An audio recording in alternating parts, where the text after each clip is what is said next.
All right, let's get some AEW Fight Forever in. Who do I feel like using right now? I think I want to use the Great Kabuki.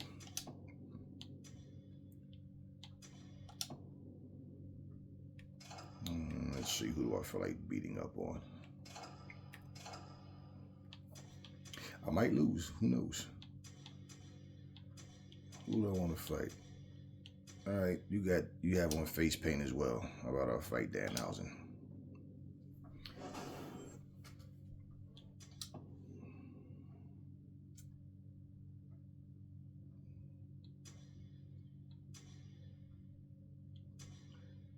Since there's no more Rampage, let's hit a Rampage match. The following contest is an unsanctioned lights out match. This is a highly anticipated match. Making his way to the ring,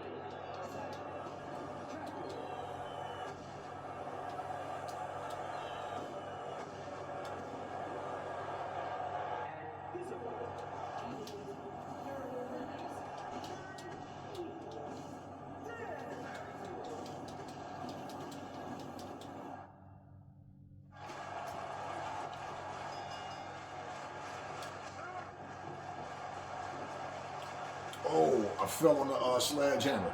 You see how I got hurt?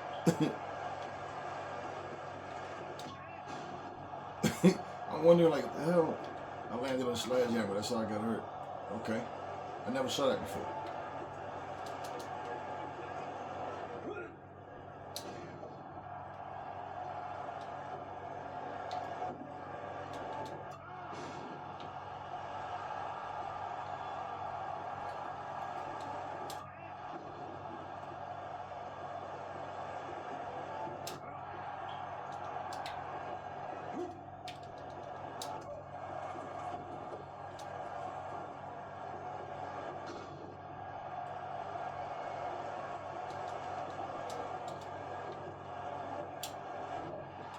Okay, sound step.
I thought he was going to go for this weapon right here, but he didn't.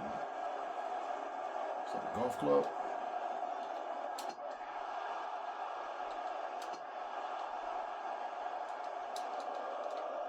Ah, curse. No effect.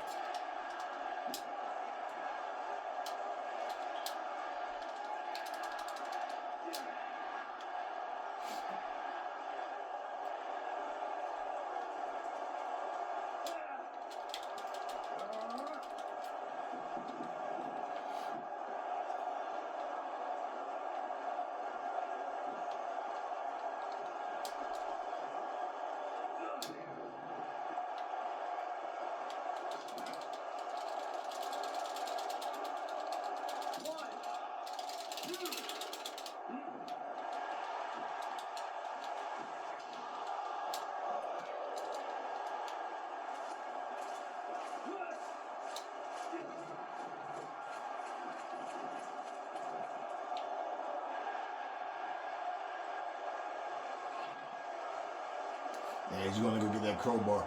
Yeah, he's smart enough not to jump right back in here right now. But I'm gonna try to time him and knock his block off.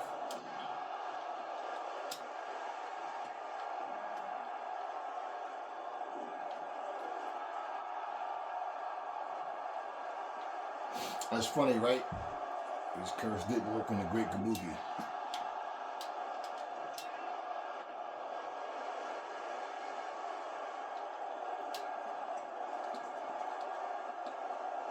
Oh! I take the risk.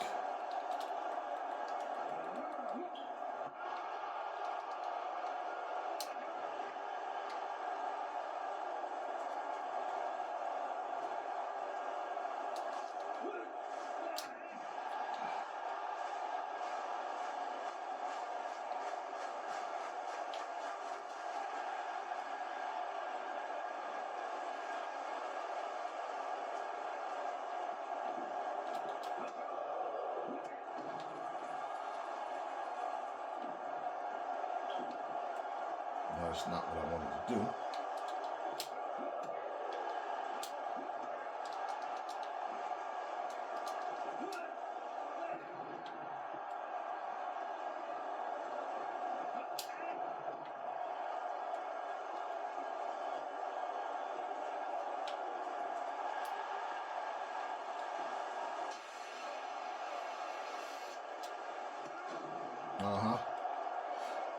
I could see his feet. He charged at me. Usually it's hard to see them in the smoke. And I saw his ass that time.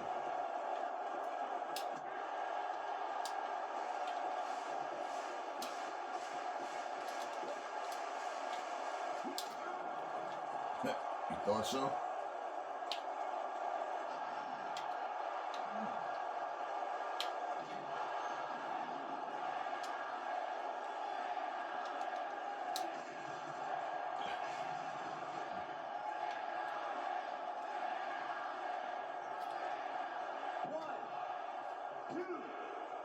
I should have hurt myself more than it hurt him, right? Going through the table like that.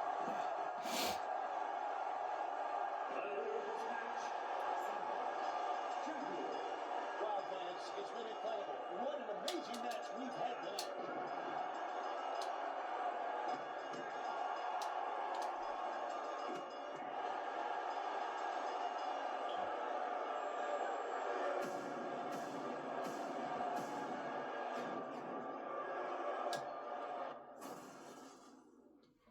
I guess I've turned heel. Okay. What we got next? What we got next? Let's do another lights out with who though?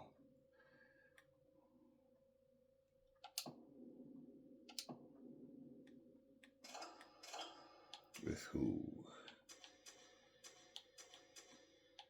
Let me see, who haven't I featured in a while?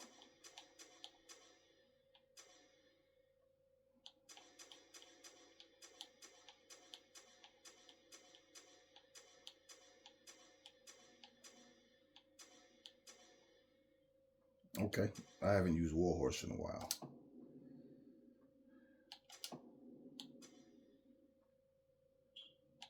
All right, so Warhorse versus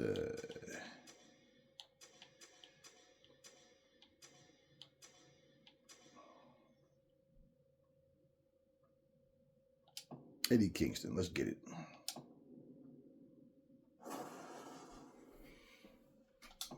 The following contest is an unsanctioned lights out match. It's wild, it's crazy. It's the one and only lights out match. Here we go. Making his way to the ring. Thunder.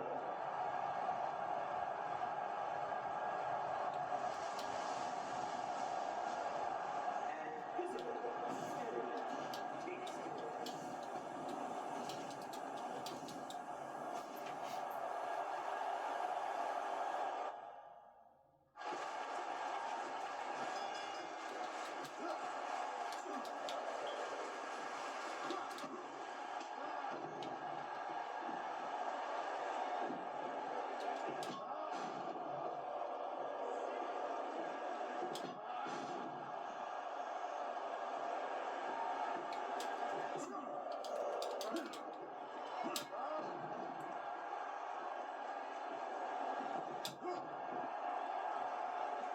Is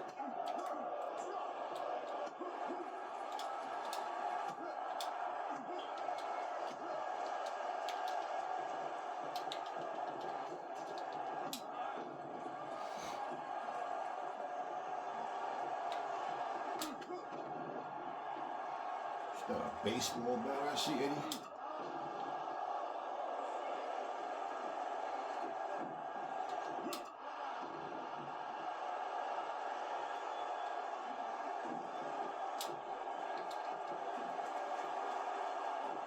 I was actually trying to see if I could throw it.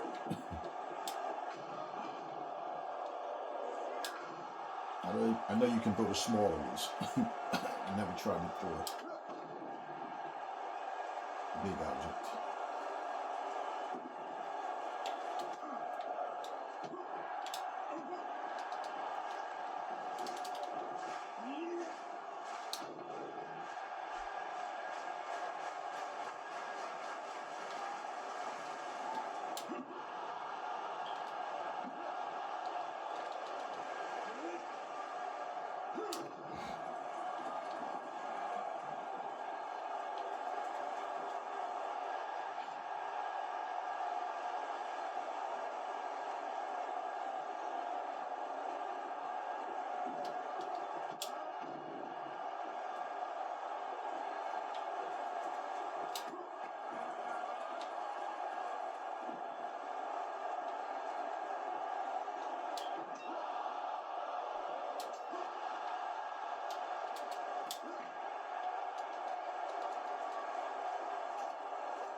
Oh!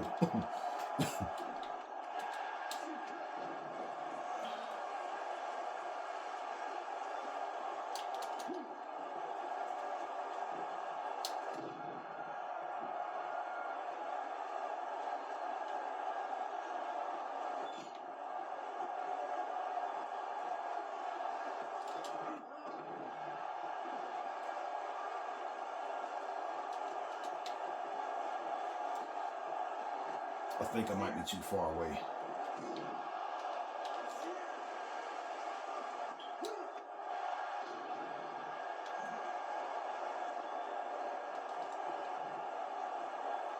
For what I don't even remember what top rope moves I gave Warhorse in the first place. I tried to see if I had a top rope move that would bring him to the table, but I don't think that's too far away. So maybe I'll try to set the table up and try to throw him on top of it so I can do like some type of top rope move to for us to both break the table.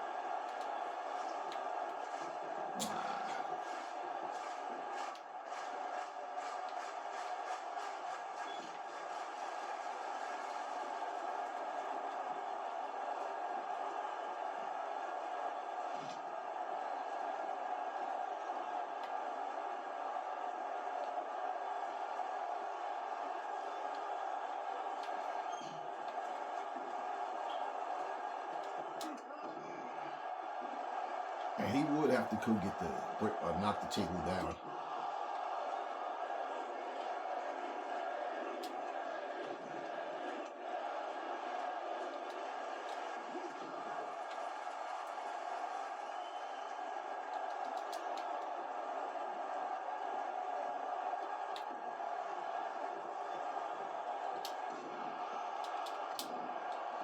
And I'm just trying to throw him on top of the table.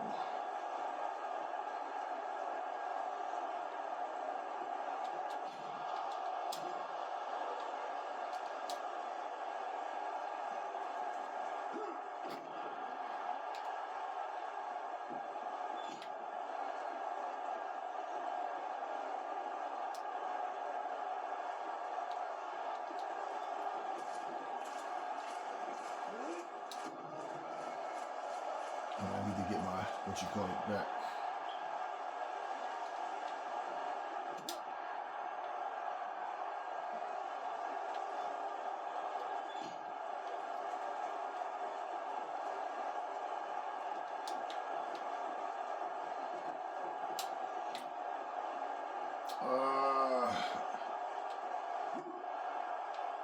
Okay.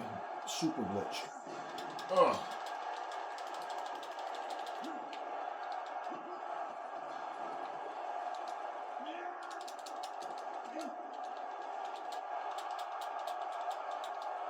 Snap out of it, man. Okay.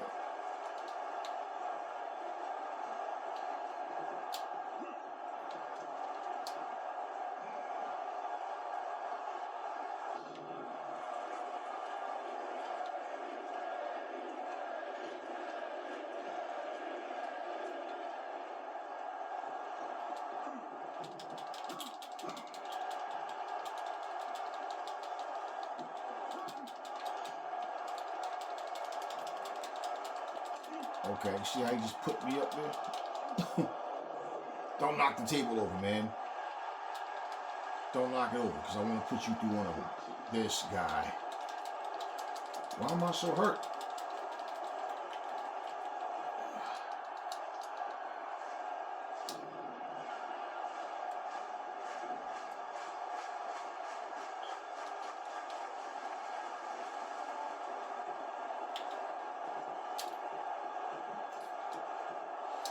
Okay.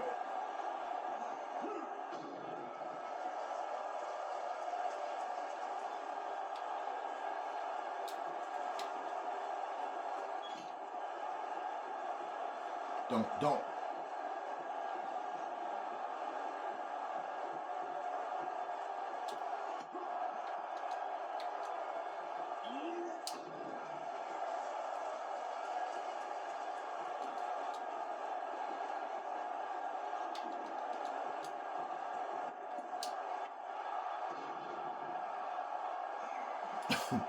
You know what?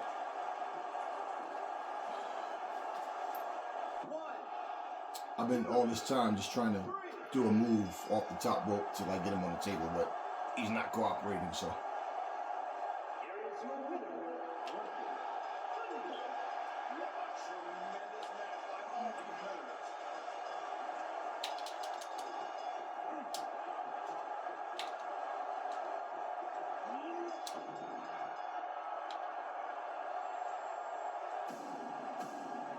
All right, I carry Eddie just to get him through the table, but no worries, we just having fun here.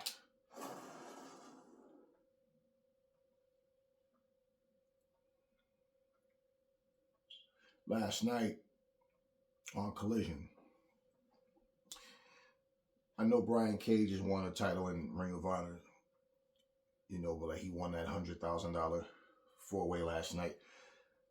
And I hope that they start to showcase him more now and have him winning more, man, because man, it's like he's almost become the Hercules Hernandez of AEW, man. Like that dude should be winning and be, I mean, come on. And this is the same guy in TNA that defeated Bobby Lashley. That was Bobby's last match before he went back to the WWE. And I don't know, man. It's like Brian Cage. I don't know. I told you this era, man. Big, like muscular guys, just like it's like it's almost like it's like deliberate that they don't do much of anything, man. So I don't know, man. I don't know, but yeah, he won. You know, the Beast Mortals, the crowd like that guy, man, and he's another one, man. He you know. Everybody's not gonna, you know, win all their matches. Of course, that's not what I'm saying. But you know, I'm saying like certain people, you know, they definitely need to finally get that just due, man. Like Brian Cage has been around for a while, and like when I saw him lose, I mean, come on, he lost to Tessa Blanchard, man, in TNA. And I'm like, wow, like certain things I just don't think need to happen ever. But yeah, he did. Let's fight against Moxley. EC3 versus Moxley.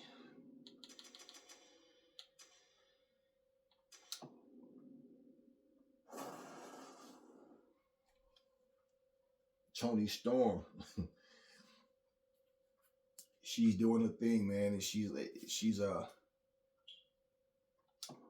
following got a win against Deonna Purrazzo last night. They had a, you know, the funny thing about those two, man, is like some people. It's funny how you don't know them to be friends, or anything, but somehow the people that you like the most, you come to find out that the rival that they have is someone that they was friends with, and it's like, damn, I like both of them. Okay, but yeah, Toni Storm, she did her thing, man, and the segment with the Rock and Roll Express where Moxley had them tied up at the end.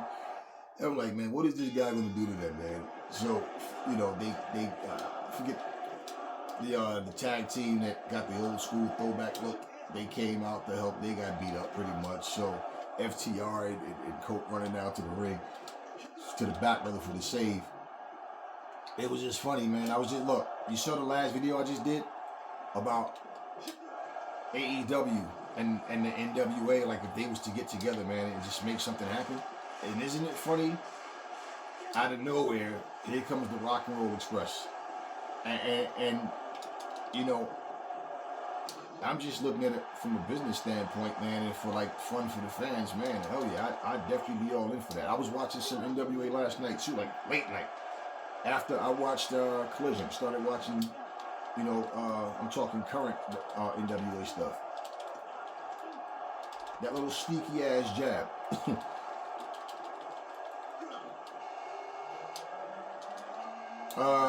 Yeah, and it was like funny, and I'm like, wow. I was just talking about them and brought up the fact that they were on AEW on one episode that they had, you know, where basically, man, I mean, yeah, I just don't see, you know, I mean, unless you just give a ridiculous show, I mean, come on. I don't see where you can go wrong with that, man. You know what I mean? Like, I mean, all things, you know, going the way it's supposed to, the event itself should be like a really great event, you know, and it would be something that we're not getting on a regular basis. And the fans would know that, and they would treat that differently as well, because they know, like, hey, man, we don't know if we're going to see something like this again. Here it comes. You're going to take me out punching you on the side of your head. So, yeah. Yeah. And it's funny because nothing's changed. To this day, Ricky Morton is still the guy with the, you know, with the attitude between him and Robert Gibson. That was a fun show, man.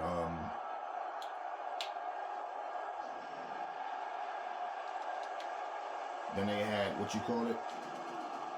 The match between FTR and Colt was against the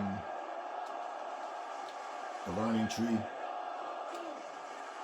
The funny thing about it, though, man, is like Chris Jericho has changed. Like he's altered his character so many times, man. But it's necessary in wrestling to do so, because like once you stay the same so long, you know, you know, that's how you become like an afterthought, to where like, okay, you'll get cheers because the fans respect you as a legend, but like to stay relevant, to keep doing it. I mean, we've seen The Undertaker change how many times? Right? We're talking about character changes. I don't mean just turning heel and then turning face again. But yeah, he's did what he had to do, man, and him and Moxley, man, Moxley. Him and Colt, man, they did the damn thing with FTR, and Big Bill at some point. I don't know what their plans are as far as like, you know, a singles career. They're obviously giving them more exposure with Jericho, and they want to give them that rub where I eventually feel like at Jericho's age now, especially, he'd probably be the one to turn on Big Bill. I don't know. Maybe he turns on Big Bill. Maybe Big Bill turns on him. Who knows? But I don't know how much longer Jericho is going to wrestle. Of course, none of us do. But for Jerry, he can still go, man. But the thing is, when I'm looking at Big Bill, and Brian Keith is like, they benefit from being aligned with him. He benefits from them as well because it gives him more opportunity to be in more tag matches than, just singles matches all the time. He's has a Ring of Honor title as well. So, yeah, I mean, but it keeps him going, man. And this is what I'm saying about how people, they overlook things like that. But one thing that, AEW is doing as well, man, is like, they're they're protecting their veteran wrestlers, man. Like they're putting them in there. I mean, the thing about Chris is because he still wants to go. Like, you know what I mean? It's one thing when a wrestler just gets to an age where they simply just can't do it, but Chris can still do it, man. Cope can still do it as well. Lastly, all these guys that's there, Shelton Benjamin, they're still doing it, man. And you gotta respect that. Like they're really doing it. They're not just in there. Like they're doing it. So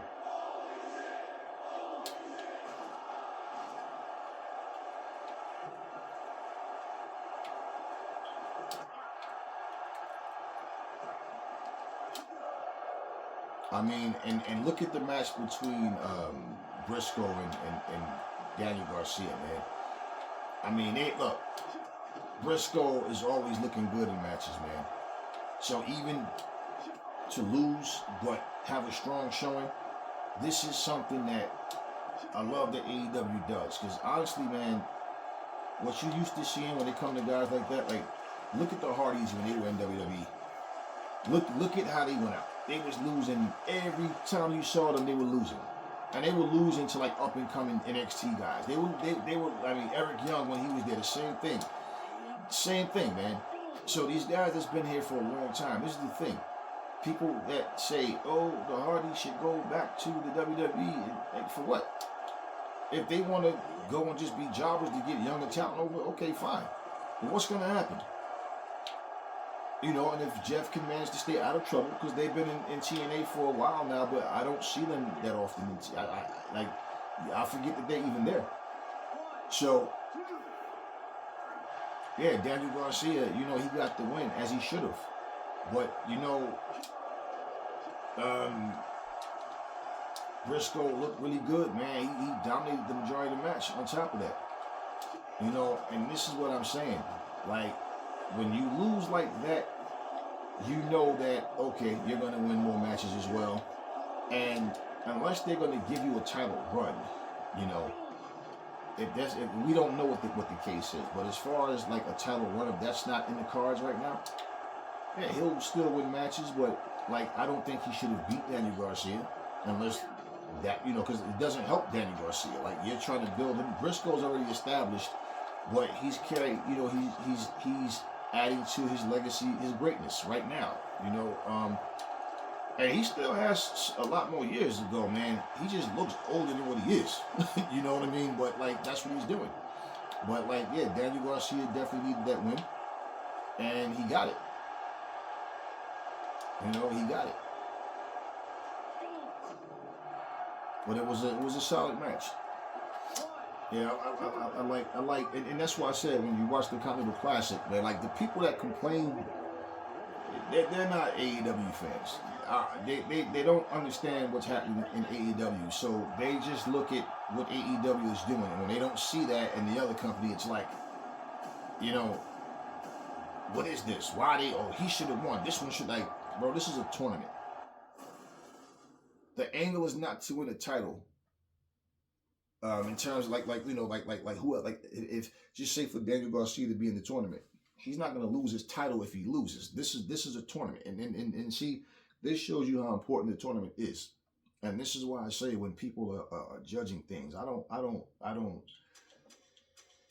really, it's just like it's sad that people can watch something and still be so uninformed about what's going on. Like, somebody even. They raised $100,000 for what happened in Asheville, and someone in the comment section goes, "Oh, Tony Khan's a billionaire. He should definitely donate far more than what he did." And it's like, what the fuck have you donated?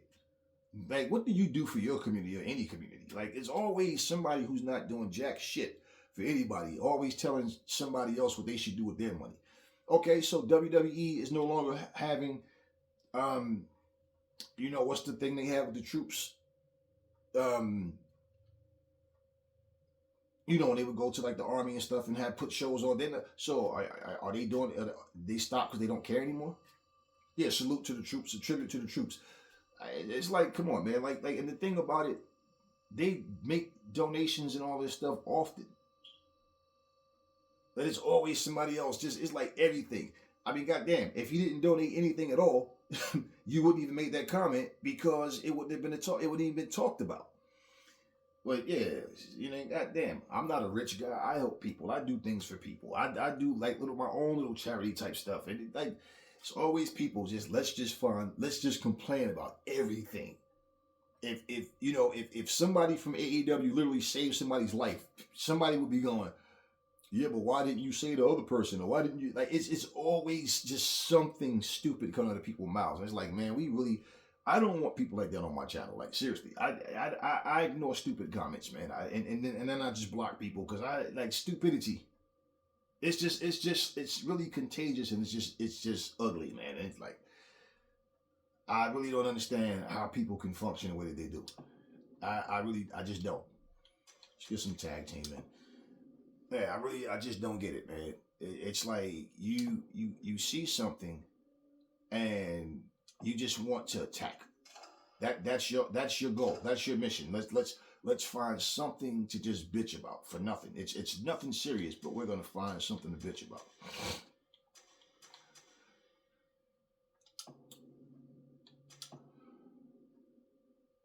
I didn't know that.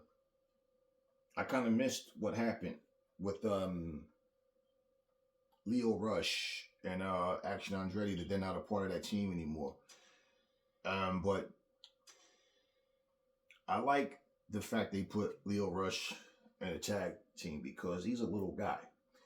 And I don't want to see any like heavyweight division stuff at cruiserweight stuff. Like I'm really just not like I'm really just not into that, man. So we're gonna go with Savage George Steele. That's just, of course, something I just did. I look at certain people and go, you know what? Let me get this person. Did y'all see what I did with wait, who did I change? I changed to a pimp. Let me wait a minute. Which one of these motherfuckers? I think it was Naito. Yeah, we got the pimp version of Naito. So we're gonna have George and Pimp Naito. I think is it? Yeah. Yeah, we got Pimp Naito and we got George Animal Steele. We got Savage George Steele. All right, so we're gonna go through who we gonna fight? Yeah, so it's like I said, man, wrestling needs to do a better job of putting wrestlers in situations where here's the thing. If a female can win a world title, then why can't Lio Rush, right? I mean, really, let's be real. And the funny thing about it is, I couldn't see a company like TNA, for example, making Lio Rush their world champion. But they made Tessa Blanchard their world champion. They made Jordynne Grace their world champion. It's weird, man. It's just weird. I don't understand it. In fact, it's more believable that Sonny Kiss could beat another male wrestler than any of those females. And if you notice, this is why, if you notice, Sonny Kiss, look at his career. He wrestles men. And it was weird to me that when they brought Sonny in to TNA, he came in the Battle Royal, then his very first singles match was against Naomi. And I'm like, what the okay, so, all right. Okay. I'm not so much focused on the gender thing as far as what he wants to be referred to as or whatever. I'm saying the fact that why was he booked in a females match? You never see Sonny fight wrestle women. I mean, he has in the past in the indie circuits, like years ago. But recent times, no, he wrestles men. And Sonny, out of his own mouth, said that he's physically like much stronger than the women, and it's better, wrestle against the guys and stuff. And but TNA takes Sonny and puts Sonny in the, in the women's division, and I'm like, okay, and maybe that's where the breakdown came. All right, let's do Owen Hart and John Cena. But yeah, it was one of those things, man. And I said, when I saw Leo, it's like, okay, yeah, good. They got him in this group, and it looks like him and Andretti is going to be a tag team from now on. So yeah, I mean, and that's the thing. What I'm saying, man, it's like, because now last night when I watched that 4-way, now I like all 4 of the people that was in: Dante Martin, Brian Cage, the Beast Mortos, and the Commander. The Commander's fucking incredible, man. The shit that guy does, man. He's another version of Ray Phoenix, man. Like he has that same ability like Ray Phoenix does. That dude does some incredible stuff, man. It's just, and that's the reason why it's still so amazing when he does it, because you don't have a whole division of wrestlers all doing the same fucking moves. Because that's when it just becomes, it's like you've seen it so many times, it just dies down. And the problem with the smaller guys is they never really gave the cruiserweights or the light heavyweights any real storyline. They just depend on just them to be able to do things that they think is just going to blow the minds of the fans, but it's like there's nothing else going on otherwise. So look at Pip Nato out there. So it was cool to see him, and to know that he's teaming up with Action Andretti, and so yeah, we'll see what happens with him. But I like him in the team, man, because like I said, man, when you're a small guy like that, man, and you're fighting guys 275, these big guys, like I said, man, those moves that they do, it's like the smaller you are, it's like it's just not believable, man. You know what I mean? It's not. So everything they do has to be high impact, fast, get in, get out, try not to get hit type stuff. And all the matches are gonna like pretty much go the same. Yeah, just make these big dudes look like a bunch of little wusses, man. Like little Leo Rush can hit you and hurt you that easy. So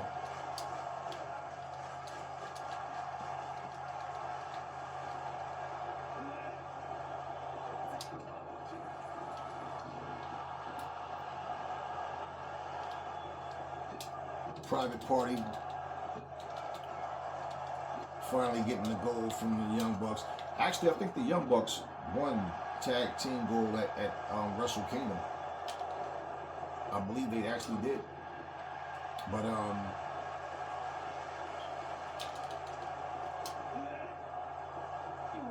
yeah, Private Party, everybody, the fans were happy when they finally beat the Young Bucks, and it wasn't just because somebody else finally got the belts. It was the fact that Private Party had stepped their game up, because the one guy was matched up with the Hardy Boys after one of them, the other had got hurt. I forget their names, the member names, but the one that was out was when he came back, it took them a little while. He was a bit rusty, and it took them a little while to get back in top form as a team. And then you can see though, Isaiah Thomas was still there. I forget the other guy's name, but Isaiah Thomas. I said Isaiah Thomas. Isaiah something. Isaiah Thomas was a damn basketball player. Y'all know what I'm talking about, man. And plus, I'm playing this game, so I'm talking but yeah, Isaiah, whatever his name is, he was matched up with the Hardys, and he was holding his own as a singles wrestler, man, as well. So him now, with Private Party being the champs now, I feel like they haven't been in since the Young Bucks. They haven't been in any like real storyline matches yet. But any like beef, any real feuds. But to see how it's gonna go, how they're trying to, they're winning matches. But who they're gonna have a feud with, I don't know. And how long they're gonna hold the titles. They have them for a little bit now, for a little while now. But I feel like he's biting through that damn mask, right?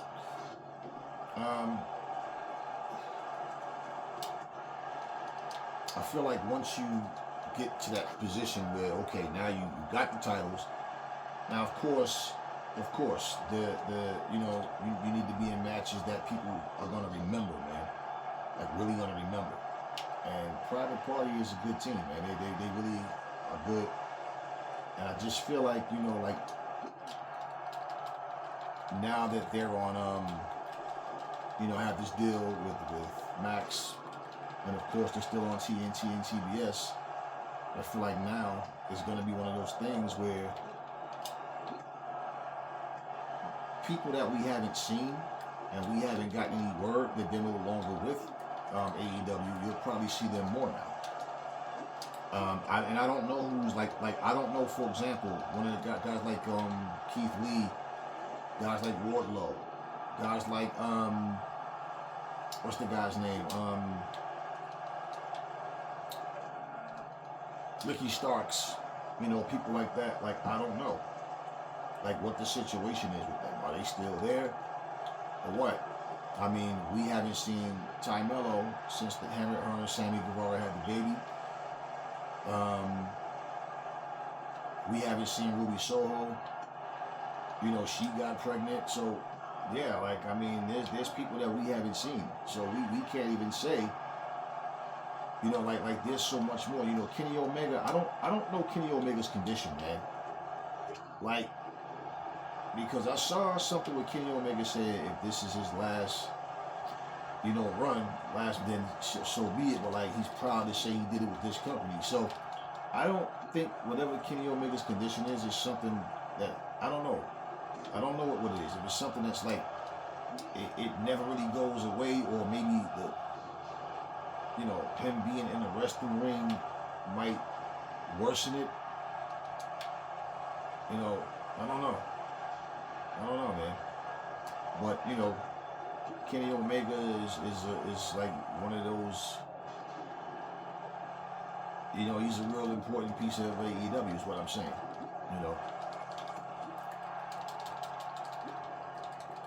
And also, I like the fact that Christopher Daniels finally got some payback against Hangman Adam Page, because one of the things I was saying was like, okay, look, if Christopher Daniels is going to be like, in the role of VP or whatever the hell, he has, like, he's an official, he's going to have to stop getting his ass kicked, man, because, like, it's like Hangman Adam Page beat him senseless the other week. He's been attacked before, and it's like there's been like no repercussions for the wrestlers who did it. She's like, well, what authority do you have if you're getting involved in the match? Not involved in the match, but like the aftermath or something that's not a sanctioned match. You're trying to break it up, and guys are taking shots at you, like, And yeah, because Moxley, the same thing. Moxley was holding him back from trying to, intervene in them doing something that they were doing to somebody a couple weeks ago. So, Adam Page says what he says to Christopher Daniels, and he slaps the shit out of him, and he walks away, and then Daniels chases him down and attacks him. I'm like, okay, about time, man. Like, so I don't know what this is gonna do. I feel like for Christopher Daniels, I'm not saying he needs to make a comeback to the ring. Of course, I feel like a match is gonna happen between the two of them. But like, if you're gonna hold a position of authority, man, now it's cool if these guys put their hands on authority figures, fine, but there should be like repercussions. Even like, for example, when a guy is he's not gonna be on the show, you could always go with a suspension storyline. You're suspended indefinitely, or without pay, something to make the fans like not just go ooh and ah, but laugh at it, or understand, like go on, like really get into the story, stuff like that, man. And also, like,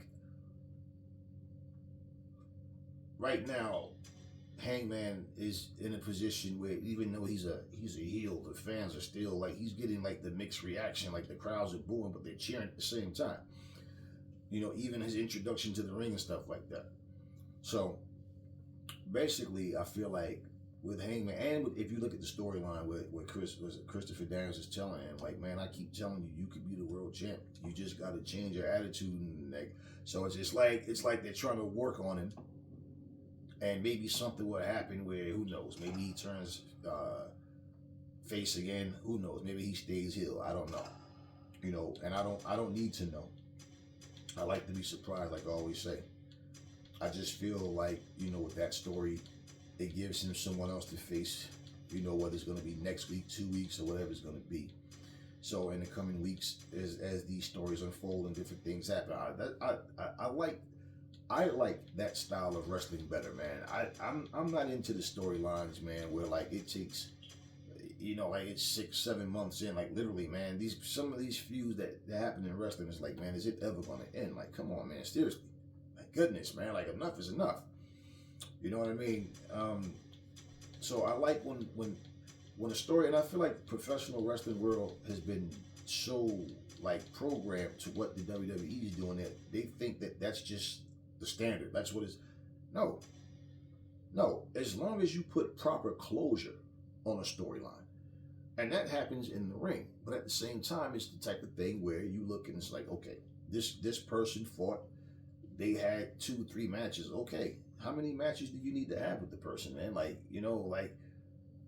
Especially when you have a really big roster like that. It's not like you're just running through matches take your time and let it marinate. You're not going to have a match with the same person every single week. These people come back to the ring, they argue, they go back and forth, they have their words, but you know, it's like these super long feuds are just like, if it's a build up to a next big pay-per-view and all that type of stuff, then definitely the match has to be solid. But the material, you know, of the story, the material that's going on, man, it needs to make people want to see it.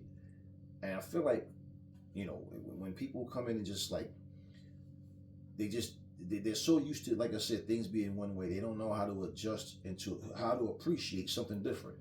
I'm not into those like really long feuds, man. It just wears thin, like, you know what I mean? And for what? You know, for what? Yeah, let me use loose. Yeah, you know, so I see that they have plans for Adam Page. Exactly what, I don't know. And you know, like I said, I don't want to know. I want to find out by watching and see what happens with the program. I don't want to, like, I don't read spoilers, anything. I don't. If I see like it says spoiler, I'd stay away from it. Now, if I see certain videos, you'll watch it and then they'll tell you certain things, and I just don't get caught up in that. And one of the things that I notice about content creators, whether it's on YouTube, whether it's writers, whoever, people will actually lie and say things that's not true. Like, an example of something too, right, is how people, they'll take something that they see and make a whole story about it in their own head. I'll give you a perfect example. Let's beat up Triple H. I'll give you a perfect example. When we saw that picture surface with Tony Khan and Shane McMahon, how many times have AEW had an event and you had people telling you Shane McMahon's going to come out? And then I say, it's possible, but why are people saying it as if it's a sure thing? Right? And I said, example, if Shane McMahon is coming to AEW at all, if that would be the case, right? I don't think it's something that they should tell you before they know that it's going to happen. And if and when it was to happen, it should happen where it's not expected.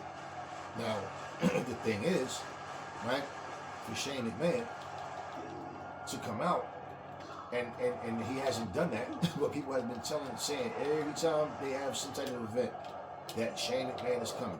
And now this is all based on the picture. So when people say, sources say this and sources say that, that's what people go by. And the reality is, Shane McMahon has not showed his face. So the perfect opportunity too would have been their first night on Max.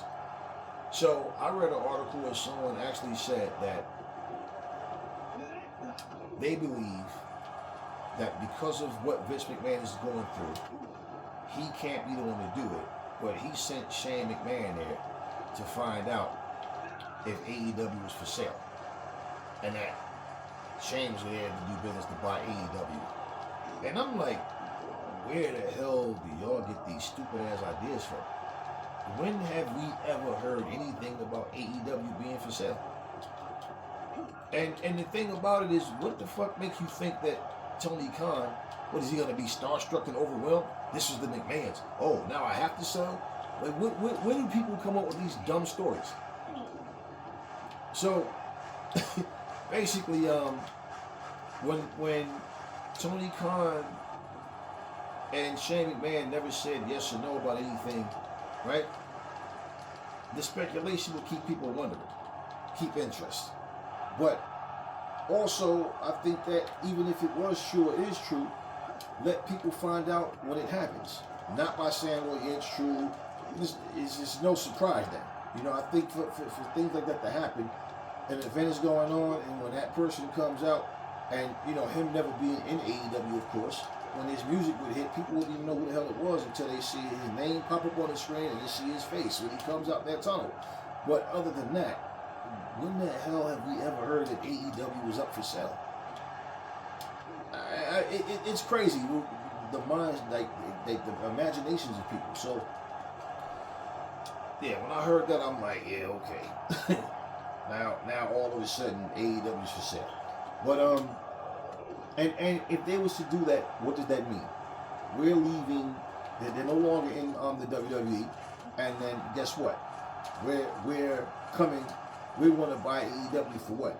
To be the, of course, this is the competition for the WWE, and we want in. How the fuck they just gonna come in there and bogart their way? Like they're gonna make Tony Khan sell the company? It's crazy, man. And if that would be the case, right? First of all, do you think Tony Khan would have had to have a face-to-face meeting with Shane McMahon just to talk about that? Do you think Tony Khan is interested at all in selling AEW? Like, come on, man. Like the thing, it's like they give the McMahon so much credit to the point where they make it seem like anybody in wrestling is afraid of Shane and Vince or something like you know, they're just gonna mafia style. I'm just gonna take your company from you. So I've never heard at any point in time that, you know, AEW was for sale. So with all that being said, you know, yeah, like I said, that would have been a perfect opportune time for him to come out. Would have been at their first night on Max. But yeah, so we don't know if Shane McMahon is actually coming to AEW. We don't know that. We really don't know that. And more importantly, I'm more interested in the wrestlers.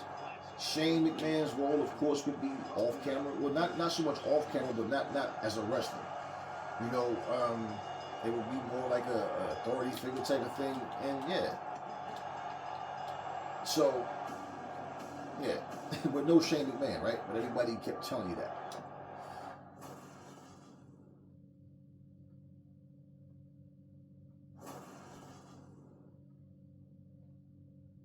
I still want to put somebody through a table from the top rope. Well, I've done that before.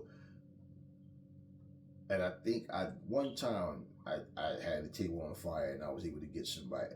I know I did it once with the table outside the ring, but I think one time I did it with somebody inside. Well, only once. Only once. It's all good. Yeah, so with the wrestlers that we haven't seen in AEW, that we've heard nothing about them not coming back to AEW. They, you know, with Ruby Soho situation, we know. First of all, and think about this, for Ruby Soho to be pregnant with someone that's already an AEW wrestler, like, okay, it's foolish to separate your family. Okay, I'm gonna go back to WWE and now you're in AEW, I'm in WWE, we have a baby. That's less time that we're going to see. Like, I don't see that being the case. You know, Sammy Guevaro's in AEW. I don't see Ty Mello. You know, and people seem to forget too. Yeah, beefs can be squashed, but these people left WWE on bad terms. So it's not like people are sitting there, oh, I can't wait to get back to the WWE. That's just the hopes and wishes of WWE fans wanting to see people that was once in WWE go back, and it's not for any significant reason other than they just want to see people leave AEW. That's it. That's all it is. right? That's all it is. So there's still people that we haven't seen.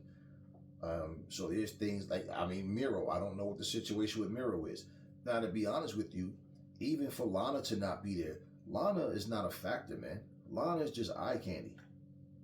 She's not even that good of a wrestler. You know what I mean? So, like, unless she's going to come there and play the part, I didn't like the storyline with Lana and Miro anyway in the WWE, and I didn't like that shit with Bobby Lashley and all of that, and I didn't like for the fact that when she came there, it's like she came there with the whole kind of like we're still having beef, like, you know, whatever they had in the WWE. Like, I wasn't feeling that shit, man. I felt like, nah, that's dead, man. That storyline is dead. Let's not bring her in here and try to have her do the same shit that she did with Bobby Lashley with someone else. Like, I'm not in the storyline like that personally, but I just felt like that was dead. That was just dead. And Miro deserves better than that shit, man. Like, AEW deserves better than that. Like, you know what I mean? It was like, that was just a dead idea. Like, so for that, no. And I'm not saying Lana can't play sometimes. Like I said, she can be a manager to her husband. I mean, if she wanted, you know, try to, you know, perfect the craft more, because like I said, in ring, she's not that good of a wrestler. You know, she's average. She's mediocre. So she didn't, other than being eye candy, man. I mean, maybe, you know, do like, you know, Moxley's wife or something with, you know, interviews and shit or something. Like, something she can contribute to AEW or whatever, other than trying to be a wrestler and trying to be a manager to another wrestler going against her own husband. I mean, you know, like when you see stuff happen, like we've seen situations before where I'm not into storylines where like a son and father, family members are like beefing and they're like choosing other people over their families and stuff like that. We've seen that with you know, Billy Gunn and his sons. We saw the same thing with Rey Mysterio and Dominic Mysterio. Like, we've seen these things happen in the past. I'm just not a fan of stuff like that. Yeah, I know it's just sports and entertainment. Yeah, it's bullshit to me. I that type of shit I don't even get into. It's like, I don't give a fuck even if it's well done. Just look at what it is. Great betrayal. To make you feel it more. I remember one time I was talking to this movie producer, right? And he was an independent guy. And we were talking about some roles and things, and he says to me, when I'm casting for new talent, he said it's so funny how there's people who they act, but when they get in front of the camera and it's like somebody's watching them, it's like sometimes it's just like they'll read scripts and stuff and they act like they've never done it before. He said, so that's why I play on a person's characteristics, right? And he's not the only one. He was talking about the way a person looked, the way a person talked, their cadence and different things like that, right? And I looked at him, right? And I started laughing, right? He said, what? And I said, so let me ask you a question. So you telling me, like, take a show like Sanford and Son. These motherfuckers looked at Aunt Esther. They said, we want an ugly step. He bust out laughing because he knew where I was going with that. So they looked at this woman, LaWanda Page, and, oh, that's an ugly motherfucker. Yeah, let her be the ugly stepsister. Like, because the script is already written. Like, the you know, the type of character, like, this is what they want. So not only did she have the mouth, the attitude, but they find her unattractive. If you choose someone to be a thief, does Rollo Lawson look like a thief? Like, you understand what I mean? Someone to play a dumb role. He looks like he could be a stupid person. She looks like a dumb blonde. You know, that type of thing. So I'm like, well, damn. If somebody's playing a rapist in a movie, imagine somebody going, hey, we think you'd be perfect for this part as a rapist because you look like a rapist, right? And he starts laughing. But he said, but you know, that's how it goes. And I'm like, wow.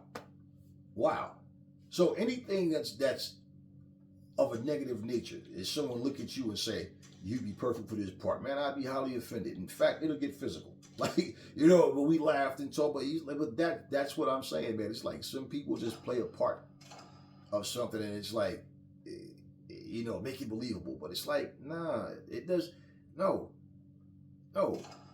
And that's why some actors won't take certain roles either. They'll like, nah, man, I don't want to play nobody's husband I don't want to play anybody's wife. I just want to, you know, do this scene. You're gonna have to get a double. I'm not getting naked, or I'm not letting anybody, you know, violate my body or whatever. And people will go, shit, I do it for the money. Yeah, of course you do it for the money. Of course you would. So yeah, I mean, it's more of a moral thing for me, man. Like certain storylines, I just feel like, nah, like The following no, contest is an nah, I can't do that shit. Alright. Certain things I'm not into at all. But Making her way to the ring, Lady Dynamite. yeah, I just like to have fun. I like to enjoy what I'm doing. So when I'm doing anything, like I'm a very rugged person. Like I do like physical rough shit. I'm not, you know, but I mean that doesn't mean you don't have morals, man. It's like certain things I just feel like, you know, I just don't have a liking for, and I don't respect or appreciate certain shit. It's like, nah, we could do without that. Now I told people, right, the bunny. I remember when she was in TNA, and the bunny, and like wrestling wise, she's decent. You know, she's decent in the ring. But I think character-wise for the bunny, right?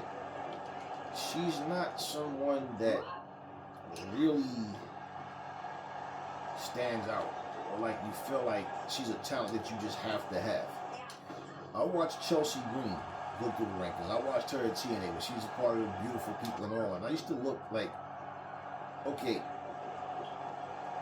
Chelsea Green has been around for a long time. Like Angelina Jolie and Angelina Love have went to other promotions and won titles there, different things.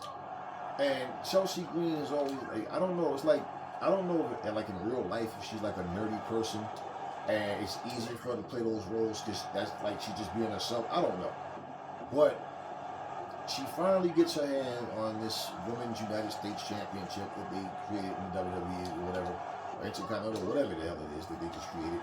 But it's like, okay, finally she gets her hand on the belt.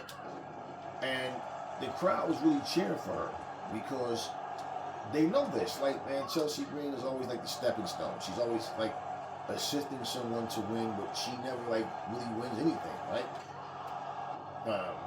She gets embarrassed in the ring. I mean, what was it, a Royal Rumble where she ran out to the ring and Becky Lynch walks over to her and just like shoves her in the head, like pushes her down. Like she was always like a goof, you know? And I always was like, okay, this is crazy.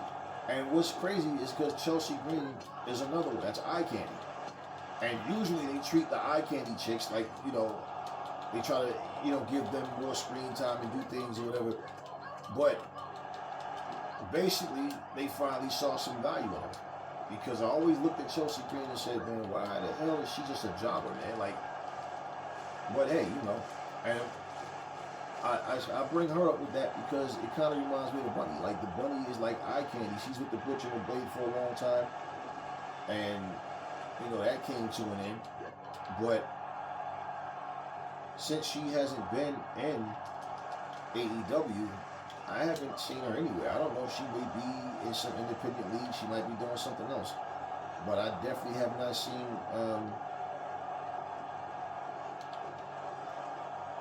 I definitely have not seen the bunny anywhere.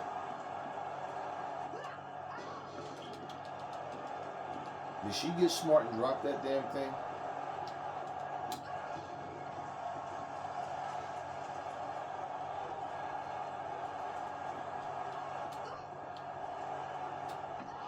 She got the dunce hat.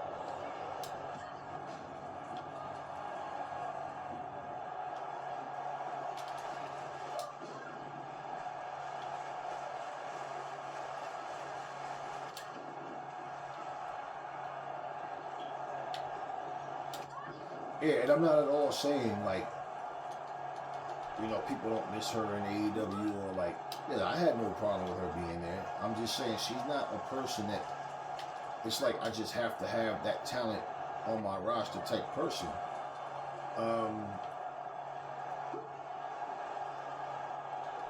And that's one of the most unfortunate things about the sport of wrestling, though, man, is because certain people will get the type of attention that others won't get. And regardless to what you see in them, what I see in them, the company has to see it. Because if not, they won't be used the way that, you know, we can have some great ideas, but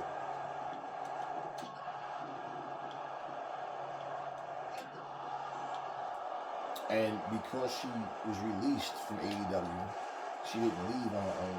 They released her. Like, I don't know if it was mutual, or it was just them, AEW side, and she had no choice but to just, you know, when her contract expired, they didn't renew it. So everybody assumed once you leave AEW that you're automatically going to the WWE or vice versa.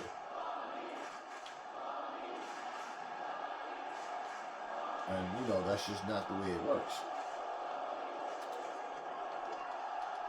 So yeah, I don't know what the Bunny is doing right now.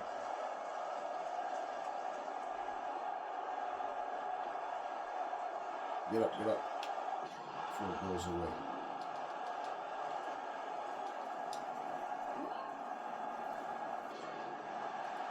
Alright, so I moved so far away from this table that I missed. Okay.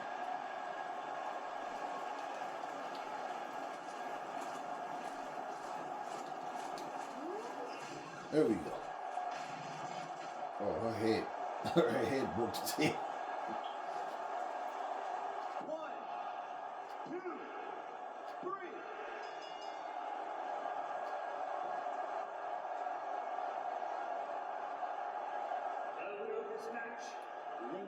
Yeah, Jada Parker has an attitude problem too, so. Oh, and the bunny knew it. She slapped the taste out of her mouth. The bunny knew it.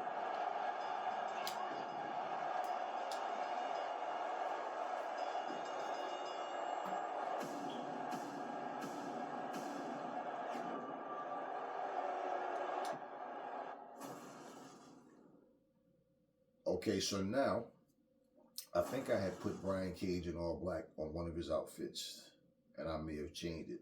So let's see, I feel like using Brian Cage right now. I know I put him in the camo. I don't remember what else. Oh, and by the way, somebody had asked me one time recently, in the comment section, about losing like a season pass that they already had. And it's really simple. I didn't see the question at first, and like I didn't remember what video it came from either.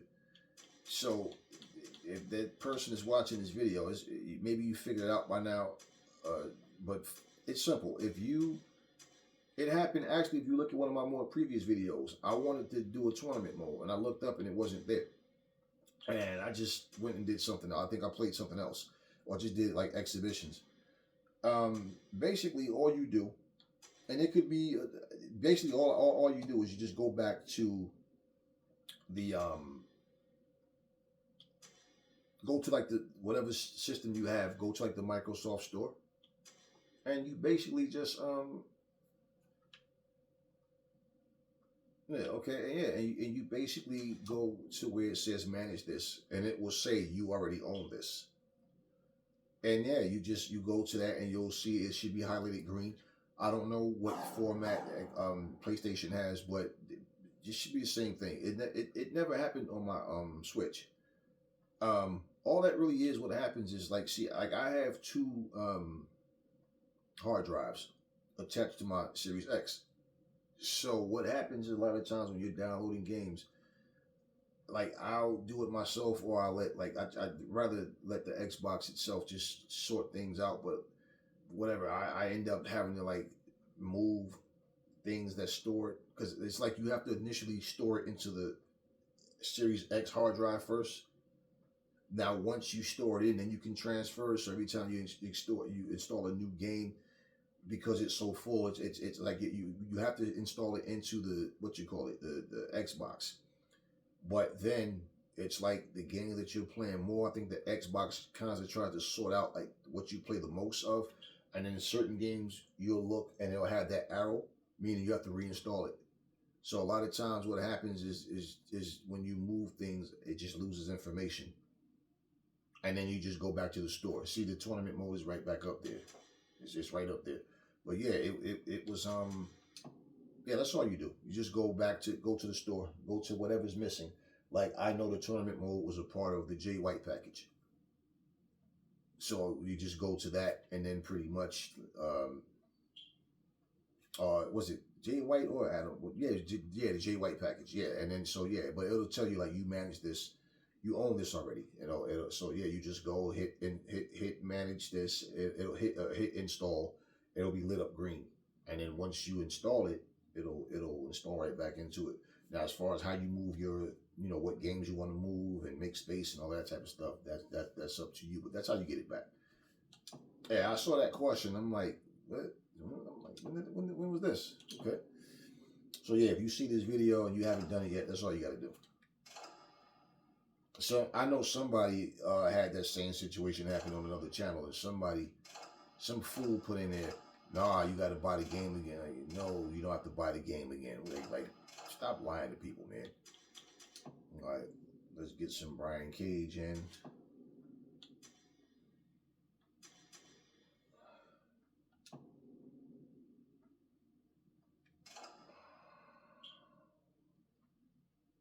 All right, let's beat up Kid Dreamer.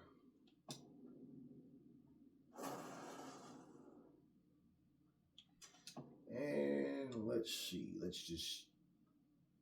why not? Let's just keep Brian Cage. I think this is going to be the last match for this video. Contest is set for one fall. This will be a highly exciting match.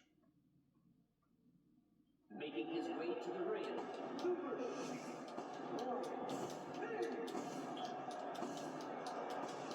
Now Cage is rocking the full beard.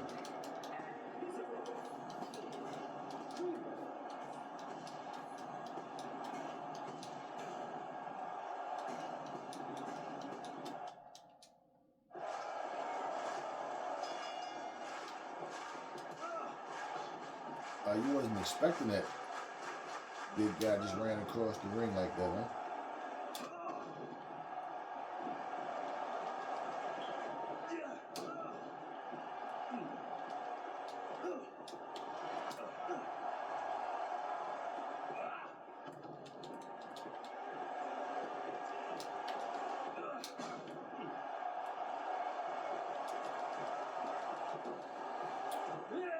Yeah, also, someone said to me, they asked me about playing this game on the Switch, like competing on the Switch. Yeah, you know what? I've never competed with anyone on a Switch. Actually, I don't. Only thing I've ever played online with this game was Stadium Stampede, but I don't have an issue with it. The only thing with the Switch, there was some type of issue with the online play.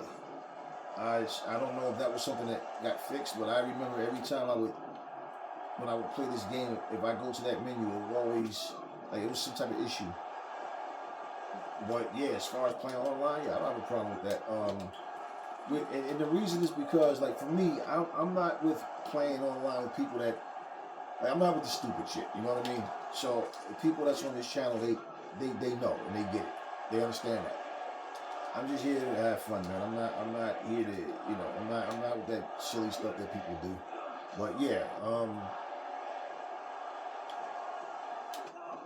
gonna check out my Switch again, just because that person asked me, just to see what's going on, if I'm able to actually play online in this game.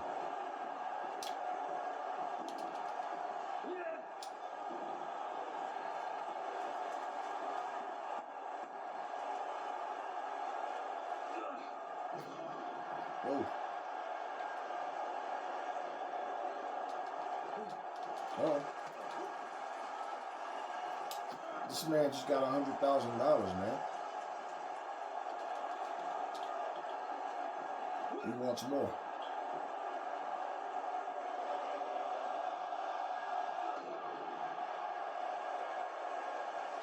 Okay, wait, and that's the move he won the match with. So let me see, what the hell is his special again? Oh, the drill claw. Yeah, the drill claw. That's what Scott Steiner used to do. Okay, the drill claw.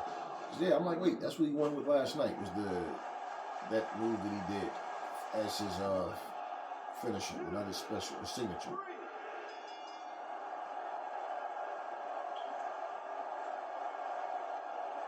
I always love that move, man.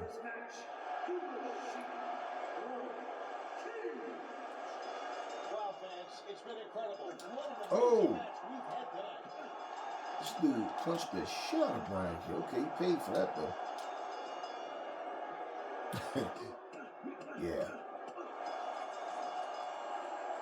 I know when I first started playing this game, I was using Wardlow, Sting, and Brian Cage. Those are like my three go-to guys. I like to use everybody so I can get a better feel of how to play, and plus it's just more fun to use other people.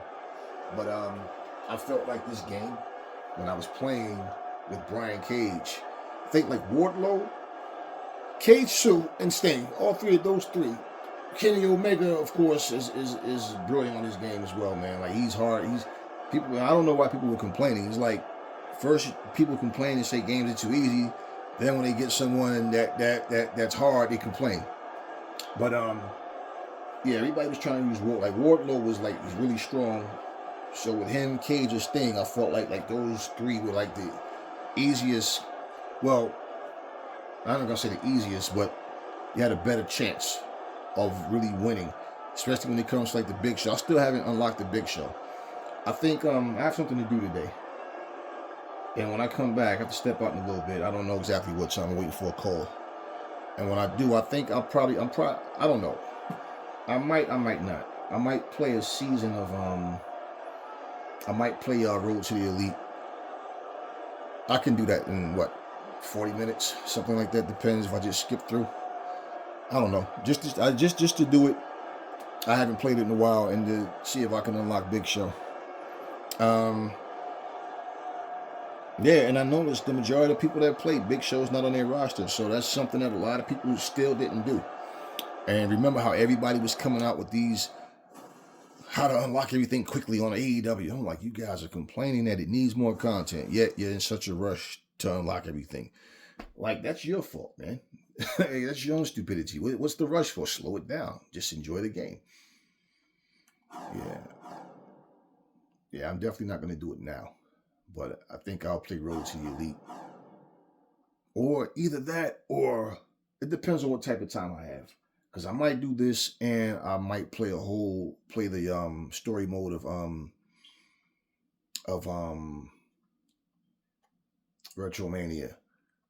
For you guys that never got the 10 pounds of gold, either one. We'll see. Anyway, that's all I got for you guys right now. Damn, I ain't mean to make this video that long. But okay, but anyway, it's 1 hour and 18. All right, but anyway, I'll catch you guys in the next video. Hope you enjoy it.